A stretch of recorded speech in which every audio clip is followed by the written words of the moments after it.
today we start a new segment in the book of Bereshis. The next four parshas deal with Yosef and the brothers.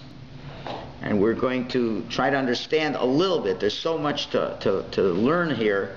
I'm going to pick one small aspect of the story. Now, on the sheet that I've given you, the first side has about the first 10 verses or so, discussing what happened with Yosef and the brothers. And basically, the basic storyline is that, well, let's read a little bit. It'll help us a little bit. Vayeshev Yaakov be'eretz Megorei Aviv be'eretz Canaan. Yaakov lived in the land where his fathers had sojourned, in the land of Canaan. Ela told us Yaakov, these are the children of Yaakov. This is the Chronicles of Yaakov. Yosef ben 17 shana. Yosef was 17 years old. Hayaro esachav batzon. He was shepherding the sheep and his brothers by the sheep. Hunar, and he was a lad. The words are all very hard to understand the civil meaning. He was a lad, Esbenei Bilha, Esbenei Zilpah, Neshaviv, with the children of Bilha, the children of Zilpah, the wives of his father. But Yosef is Dibasam Ra'ah Elavim, and Yosef brought the bad words to their fathers. And the Torah goes on and says how Yisrael loved Yosef more than all the other brothers because he was a ben zikunim to him. Simply translated, the son of his old age. And he made him the Ksones Pasim. He made him the coat of many colors. The brothers saw this, that Yaakov loved him more than him, and they hated him, and they could not speak peacefully with him. Then we have the dreams that Yosef has. And the dreams causes the brothers to hate him even more. And he tells them the dreams, and he says, we were making bundles of wheat, and my bundle got up and stood, and yours circled mine and bowed down to mine. And the brother said, do you think you will rule over us? And they continued to hate him over the dreams. He had another dream. He dreamt how the sun and the moon and the 11 stars bowed down to him. He told the dream over to his father and his brothers, and his father scolded him. He said, what kind of dream is this? Do you think me and your mother are going to bow down to you? The brothers were jealous, but the father kept the matter in mind. Okay, this is the first 10 psukim that kind of set the stage for all the calamities to follow. So I'm going to focus as one part of the story. I'm not focusing on the whole story here. One part, the dreams. All right? So let's ask a simple question. Is Yosef a liar or is he not a liar? What's going through the brothers' minds? He says, I had a dream. So is he stam a crackpot, or is he someone that's believable? So if Yosef's telling him the truth, that he had these dreams, and if these dreams really have any meaning, right? It's not just the thought process of what a person thinks during his day. I mean, that's the whole shiloh. I don't want to get into the Gemara, the whole shiloh of what is a dream. Is it just what you're thinking about during the day? Is it a type of a foretelling of the future? But let's assume that Yosef's dream was something real, that he would be the leader of the brothers. And let's say there was validity to this dream. So what do the brothers want from him? So what's wrong with what he's doing? Okay? You know, they call him, later on in the parsha, they call him the Baal HaChalomos, the master of dreams. Oh, here comes the Baal HaChalomos. Here comes the dreamer. Later on, when Yaakov sends Yosef to see him, the brothers, they say, oh, look who's coming, the Baal HaChalomos, the dreamer is here. Well, it should be a compliment. A person has a dream. Hashem gives him the dream. Remember, who else had a dream? Not that long ago, not too many parshas ago. We shouldn't have forgotten that fast. Yaakov had a dream. Yaakov had a dream. No? What was the dream? The angels going up and down. Hashem spoke to him in the dream. Hashem says, I'm going to give you the land of Eretz Yisrael. You're going to be a patriarch. I'm going to protect you. What about that dream? Do you think Yaakov told his children, I want you to know, I'm going to tell you a story about what happened in my life. I had a dream, this and that. It came true. I don't see any other brothers having any dreams. Esav didn't have any dreams. Nobody had dreams. Yaakov had a dream. Yosef had a dream. Do you think Yosef's such a crazed man that we should think he's a Meshuggah over here. So Baruch Hashem, he had a dream. And he's going to be the leader. So, and to say that the dream had no validity at all, we see that Yaakov corroborates this, because we look in the first source, get a little chopped off on the side there. It says, Vaviv Shamaris Hadavar. Rashi says, Hayamamtin, he was waiting, Umitzapa, and looking forward, Mosayava, when it would come true. So Yaakov, who has experience in understanding dreams in this whole family?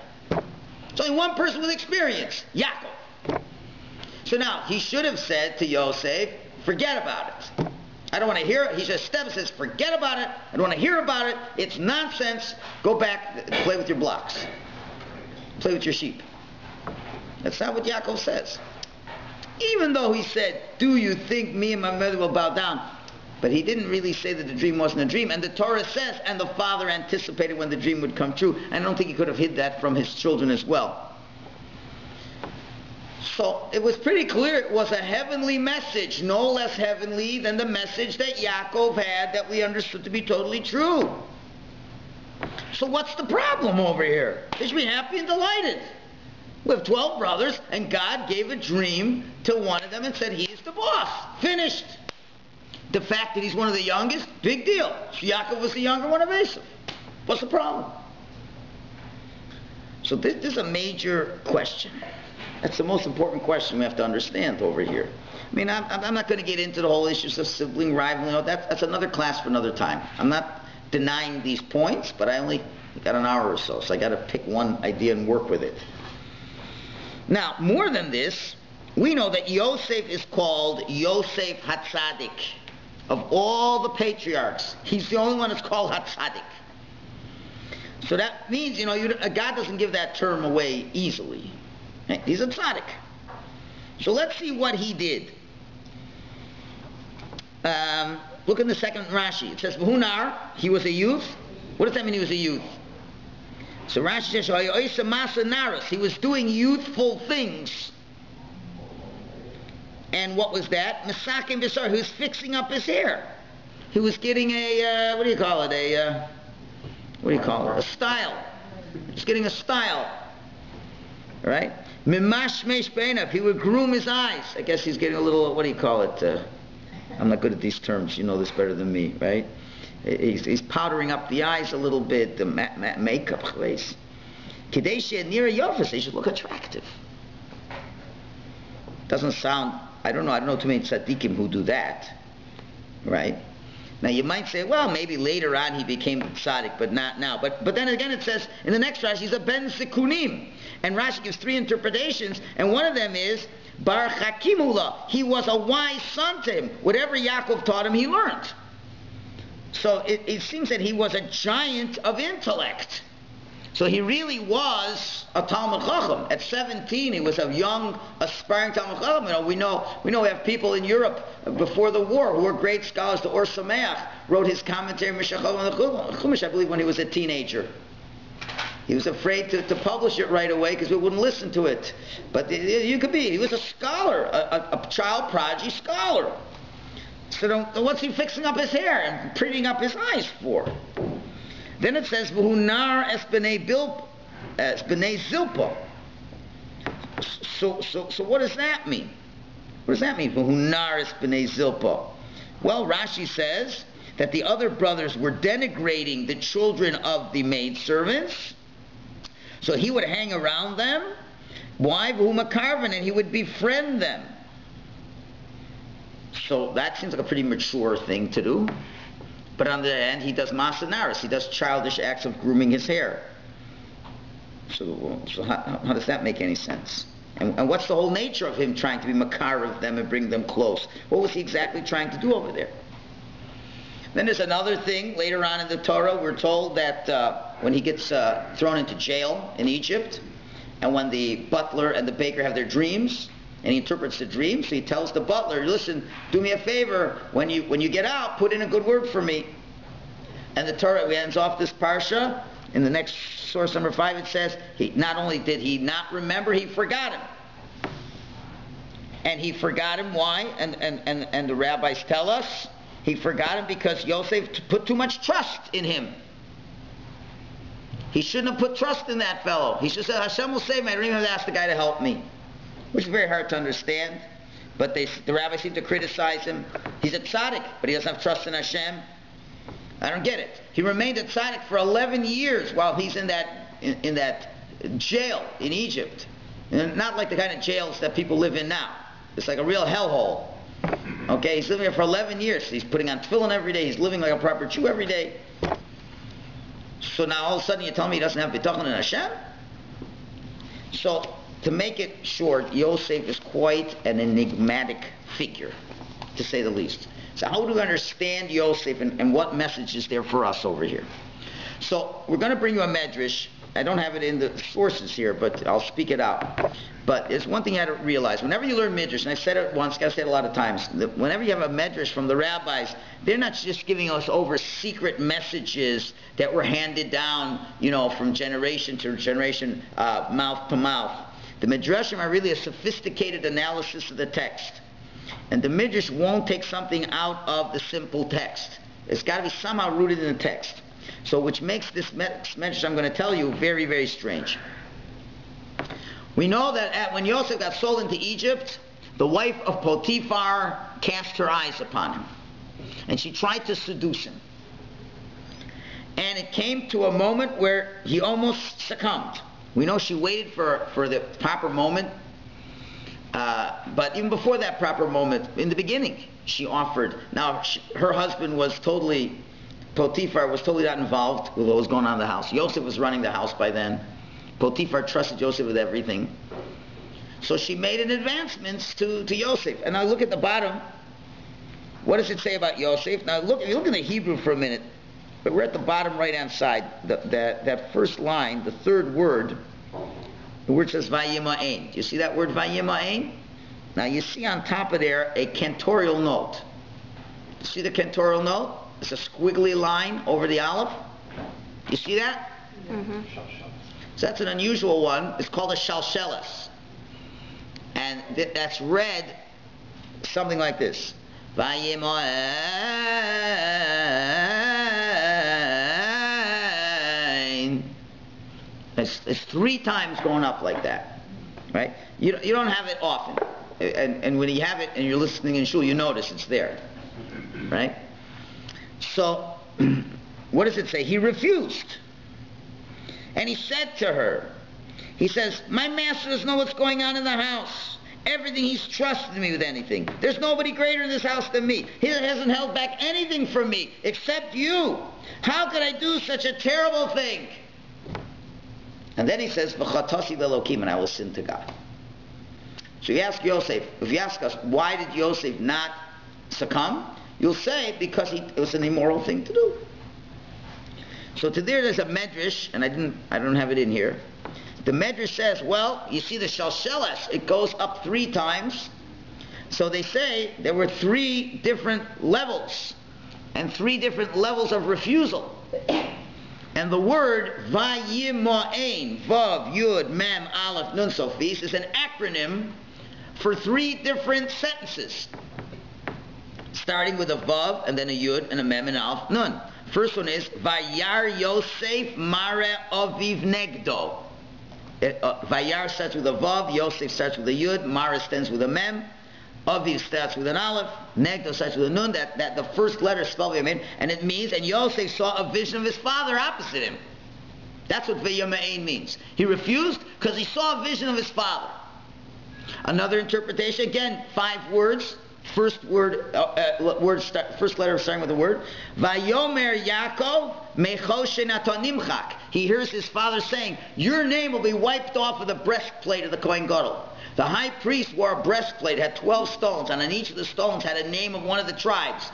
And he hears his father saying to him, if you're going to sin, your name Yosef is going to get knocked off of the stone. Vayomer Yaakov, Vav Yud, Mechoshen, that's a Mem. Ata Aleph Nimchak, you'll be wiped out. No, that's Vayima'ain. And the third one is Vayira Yosef Milatami Esnasha, and Yosef was afraid to sully his soul. Same Rashi Tevos. So those are three reasons he refuses. He refuses because he sees the vision of his father. How can I do this to my father? He hears, although his father didn't speak to him, but he's hearing a guilt message from his father. You're going to get wiped off of the breastplate. And number three, he was afraid to make his soul tummy. Now, so these are reasons he refuses. The question is, but the pasuk doesn't say that. The verse doesn't say any of these reasons. The verse says, it's not nice to my master. And another reason, it's a sin. You're giving all these other reasons the Medrash says. The Torah says that Yossi refuses because it was an immoral thing. So why do the rabbis take so much out of the text and give us three different reasons? And another question the commentators ask, even the two reasons in the Torah. If a lady comes to seduce you, so which reason do you give? You have two reasons. Well, you know, it's not right. My master, he trusted me, all these things, and it wouldn't be a nice thing to do. Or the second one is, guess what? God says it's an Avera. You know, that open and shut.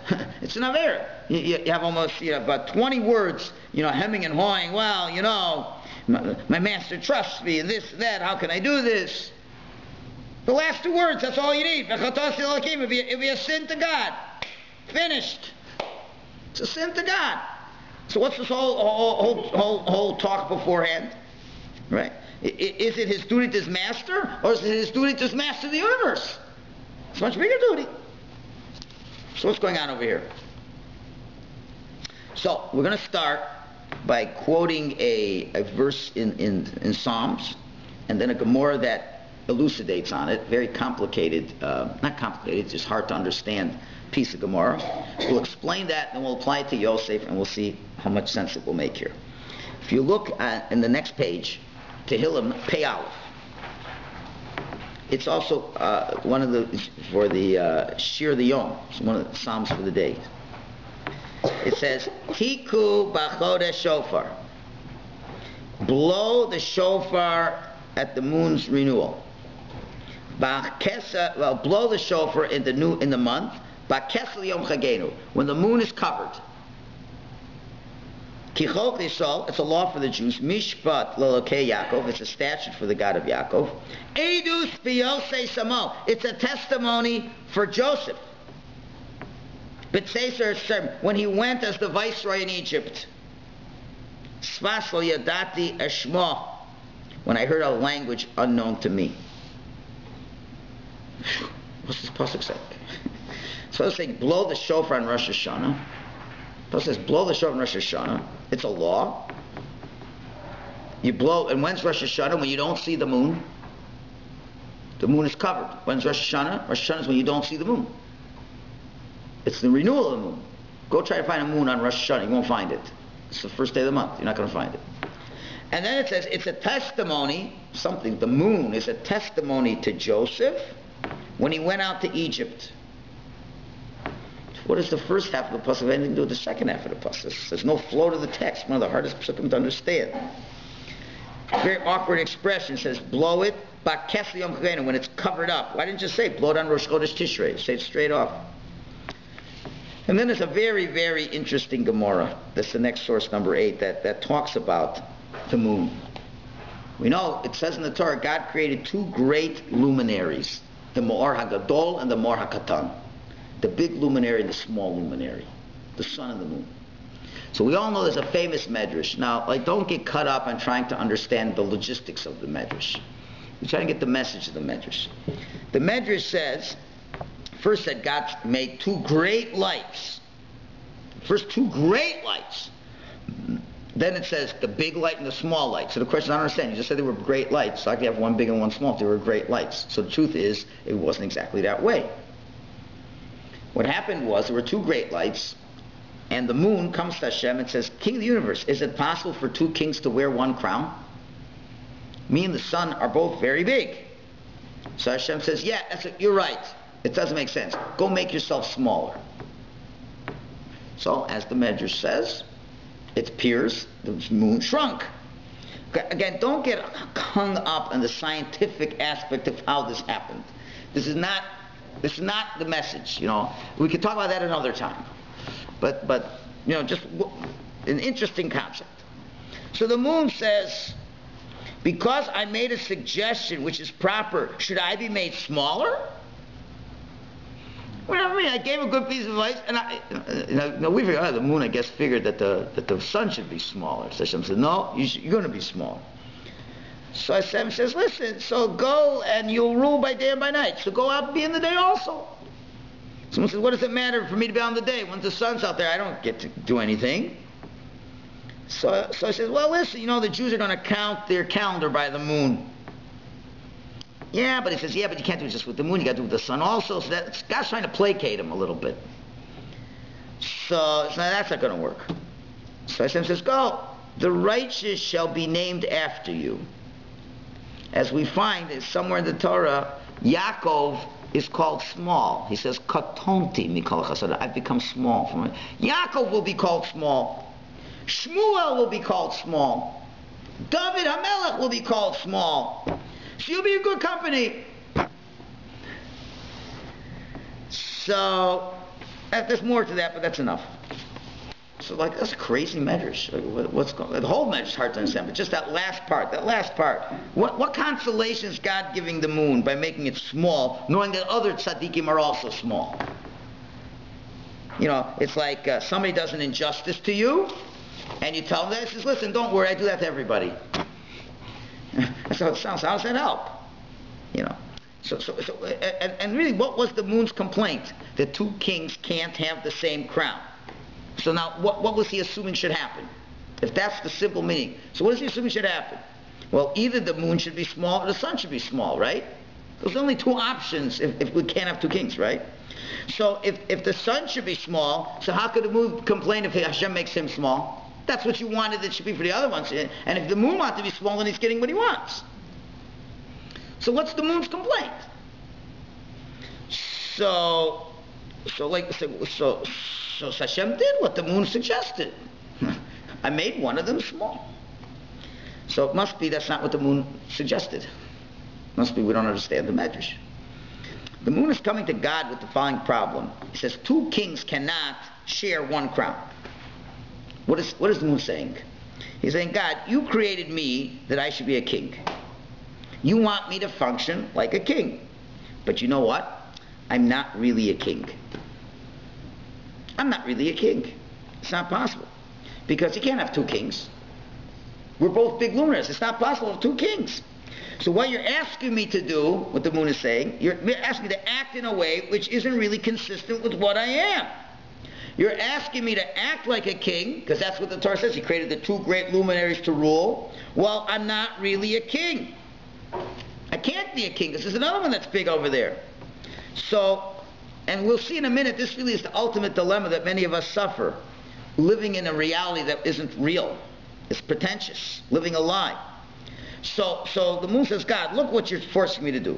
You're forcing me to pretend to be like a king, and I'm not really a king. You know what you should do, Hashem? And what the moon was opting for was, God, tell me I'm not a king. Tell me I'm not a king. Let us know we're not kings. And you know what? Both of us aren't kings. Because what's the sun called in Hebrew? The Shemesh. What's Shemesh? From the word Shamash. What's a Shamash? A helper. Not a king. Even the sun's name is called a helper. We're really helpers. So the sun isn't really a king, it's really a servant. So two shamashim for one king can exist. Two servants for one king can exist. So God, say we're both shamashim. Take us away the title of being kings. Don't call us big luminaries, just call us workers. Don't give us the pretension of what we're not. Don't call me what I'm not. It's not possible to have two kings in one realm. We're not kings. We can't be kings. So God, make it clear. Define our being as being servants. Don't give me this make-believe image of being the king. I don't want to have that. So Hashem says, okay, you're right. I'm asking you to do something that may seem very unreasonable. I'm asking you to do something that you're really not. I'm telling you to make yourself smaller. Right? Because you're saying I asked you something that was unreasonable. So you know what? I'm going to call tzaddikim small also. So what does that mean? And what's the Medrash really saying? So this is the pshat.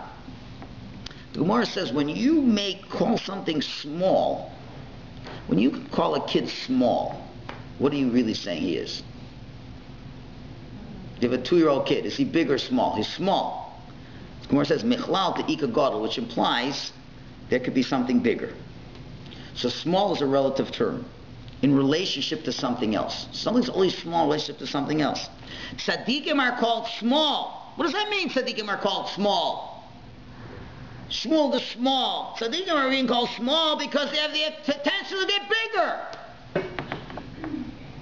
That's why tzaddik is called small.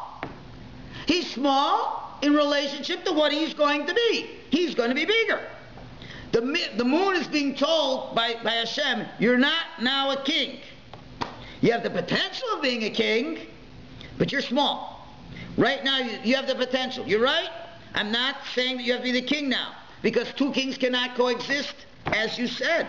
What I'm saying to you is you have the potential to become a king. Therefore, make yourself small, meaning smaller is what you are now, but in the future you will become bigger. And that's what I want you to live with, this reality, that you are now small. You don't have to live as what you're not, but in a certain way you're going to have to learn how to live that way, and I'll explain that in a minute. And that's what the Gemara says. The Gemara says when we had a Beis HaMikdash and we declared the new moon in the Beis HaMikdash, what did everybody say afterwards? And we say it every month when we bench the moon. We say, David Melch Yisrael Chai V'Kayom. King David, David Melch Yisrael Chai Chai. Where did that come from, that song? Was a modern pop group made it up in the 60s? It came from the Beis HaMikdash when they dedicated, when they announced the new moon. They said, "David Melech Shol Chai V'Kayam." What does that have to do with the moon? Because the answer is the moon really is a symbol of kingship. It's really a sign of kingship. But the thing with the moon is, the moon was upset. You're starting me off as a king now, but I can't be a king because that's not the reality. That's an illusion. So God says, you're right. You're not a king. Make yourself smaller. Get in touch with what you are, who you really are, and then maybe you'll develop into what you'll be one day. And that's part of all the prayers we say when we sanctify the moon, we bench the moon. We say one day the moon's going to get big again. The moon is an allegory to the Jewish people. But that's what the Medrash is. That's what God said. You said you don't want to be a king because it's a lie. You're not a king. So fine, don't be the king. But aspire to be the king. Make yourself small. So what does it mean, make yourself small? We're going to explain now by going through with Yossi now. Now we'll go through with Yossi and see how this all fits in. It's going to be very practical, it's going to teach us a lot. Teach us how to deal with teenagers. Teach us how to deal with obnoxious adults. And maybe more important, teach us how to deal with ourselves. Okay, let's explain now what a dream is. What is a dream when a dream is written in the Torah? What does it mean when Yaakov had a dream? Prophecy. A prophecy. No. Yeah, that's what most people say. It's a good guess. And you're not far off. But technically it's not. You'll see. You'll see. So the Rambam, it's a long Rambam. I'm not going to do it inside, source number 9, but I'll just basically say. He asked a simple question he asked in last week's parsha. Yaakov had the dream of the ladder. Hashem said, I'm going to protect you till you return. Right? Then Esav is threatening Yaakov and he's afraid. What are you afraid of? Hashem told you in a dream, in a prophecy, I'm going to take care of you. And the Rambam also tells us an important rule about prophecy, that any prophecy that's a positive prophecy must always come true.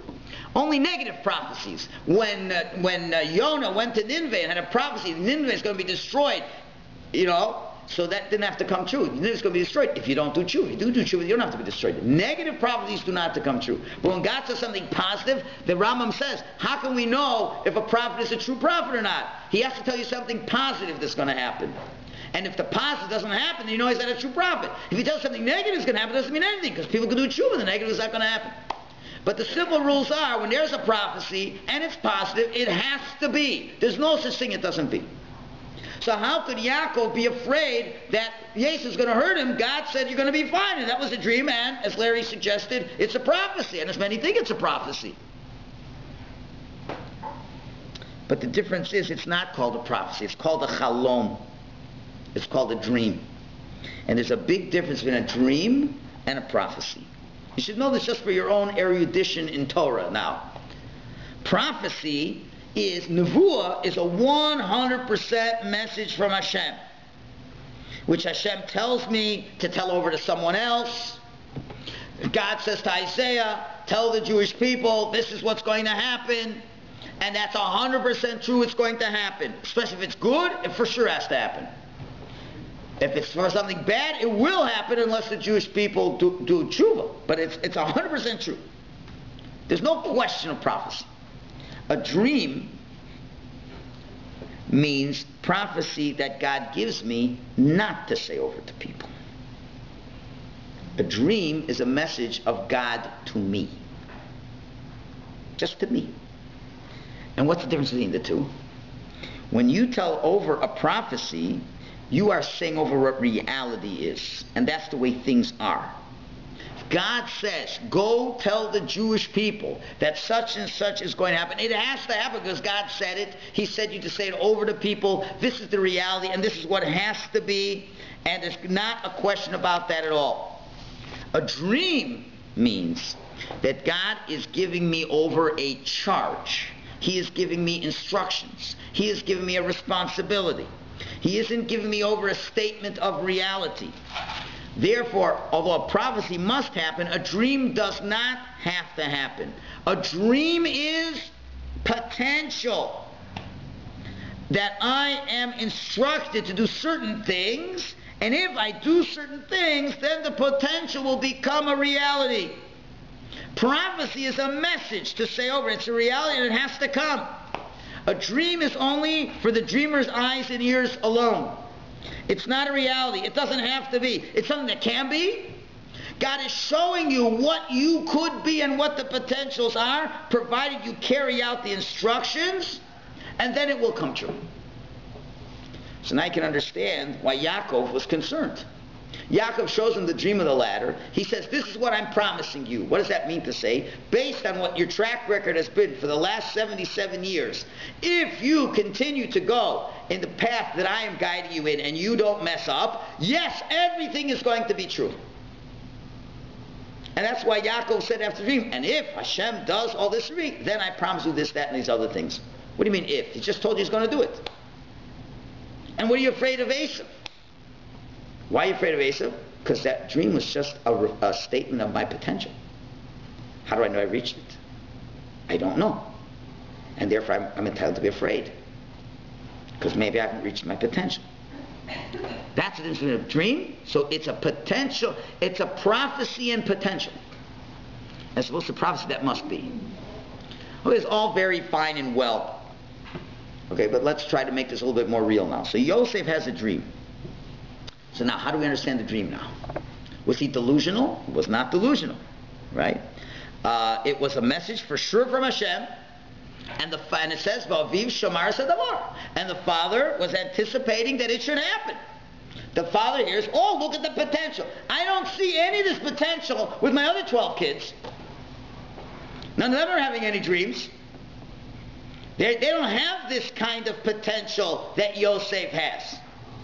He now has had a dream, and this is his potential. He is the only one who has the potential to be the leader of the brothers. And we need to have a leader desperately. He's the only one who has the potential. But these are things that are not yet realities. They're only potential. So Pharaoh's dreams were only... also potentials. The Pharaoh's dream was a potential to save Egypt. And if Yosef wasn't there, they would have been destroyed. Right? Or the potential was for them to be destroyed. I mean, there's a lot of ways you can understand those dreams. But here it's much stronger. It's with a tzaddik now. We're talking about tzaddik's dreams now. So now what was Yosef's mistake? Telling it, but that's just a symptom of the mistake. I want the essential mistake. He thought he reached his potential. He thought that it was reality ready. He did not have to reach it. Yosef figured he didn't figure he reached his potential yet. He figured if that's what my potential is, I can start living in that reality now before the potential has been reached. That was his mistake. Right? He has exactly the same dilemma that the moon had in the Medrash. The moon wants to be the king, but you're not letting me be the king. I am not the king. I only have potential. I can't live just with potential.